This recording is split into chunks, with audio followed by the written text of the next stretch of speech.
यहूदा और तमर। उन्हीं दिनों में ऐसा हुआ कि यहूदा अपने भाइयों से जुदा होकर एक उदलामी आदमी के पास, जिसका नाम हीरा था, गया। और यहूदा ने वहां सुआ नाम किसी कनानी की बेटी को देखा और उससे ब्याह करके उसके पास गया। वो हामिला हुई और उसके एक बेटा हुआ, जिसका नाम उसने एर रखा। और वो फिर हामिला हुई और एक बेटा हुआ और उसका नाम उनान रखा। फिर उसके एक और बेटा हुआ और उसका नाम सैला रखा।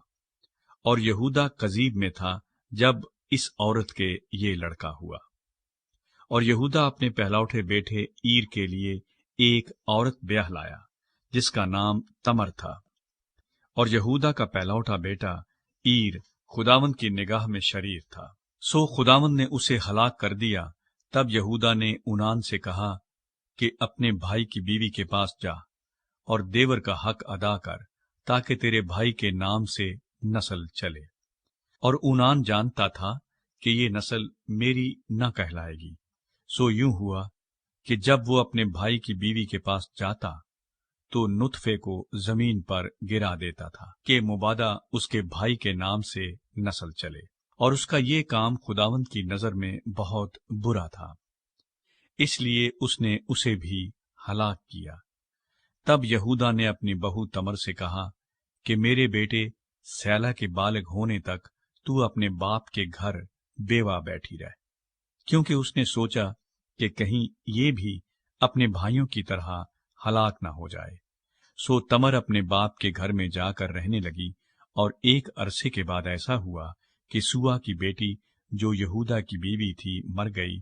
और जब यहूदा को उसका गम भूला, तो वो अपने उदलामी दोस्त हीरा के साथ अपनी भेड़ों की पशम के कुतरने वालों के पास तिम्नत को गया। और तमर को ये खबर मिली कि तेरा खुसर अपनी भेड़ों की पशम कतरने के लिए तिम्नत को जा रहा है।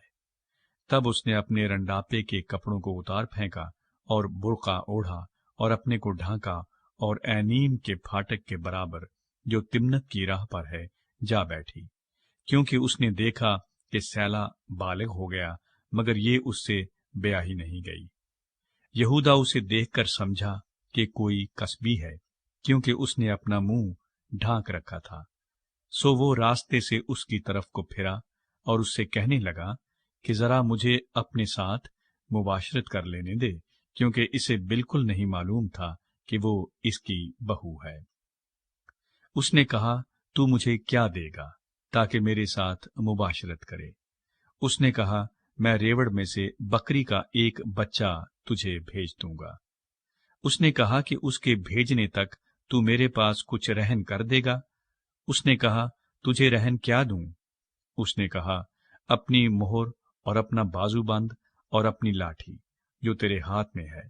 उसने ये चीजें उसे दी और उसके साथ मुबाशरत की, और वो उससे हामिला हो गई। फिर वो उठकर चली गई और बुर्का उतार कर रंडापे का जोड़ा पहन लिया। और यहूदा ने अपने उदलामी दोस्त के हाथ बकरी का बच्चा भेजा, ताकि उस औरत के पास से अपना रहन वापस मंगाए। पर वो औरत उसे न मिली।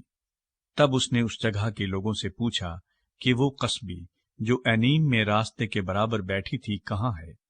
उन्होंने कहा, यहाँ कोई कसबी न थी।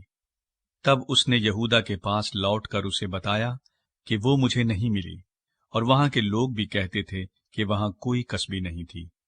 यहूदा ने कहा, खैर, उस रहन को वही रखे, हम तो बदनाम ना हों।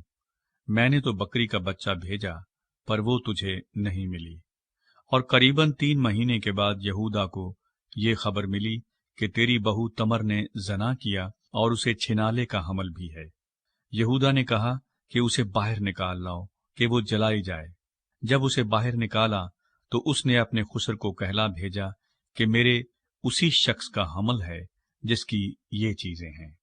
सो तू पहचान तो सही कि ये मोहर और बाजूबंद और लाठी किसकी है। तब यहूदा ने इकरार किया और कहा कि वो मुझसे ज्यादा सादिक है, क्योंकि मैंने उसे अपने बेटे सैला से नहीं ब्याहा। और वो फिर कभी उसके पास न गया। اور اس کے وضع حمل کے وقت معلوم ہوا کہ اس کے پیٹ میں توام ہے، اور جب وہ جننے لگی تو ایک بچے کا ہاتھ باہر آیا، اور دائی نے پکڑ کر اس کے ہاتھ میں لال ڈورا باندھ دیا اور کہنے لگی کہ یہ پہلے پیدا ہوا، اور یوں ہوا کہ اس نے اپنا ہاتھ پھر کھینچ لیا، اتنے میں اس کا بھائی پیدا ہو گیا۔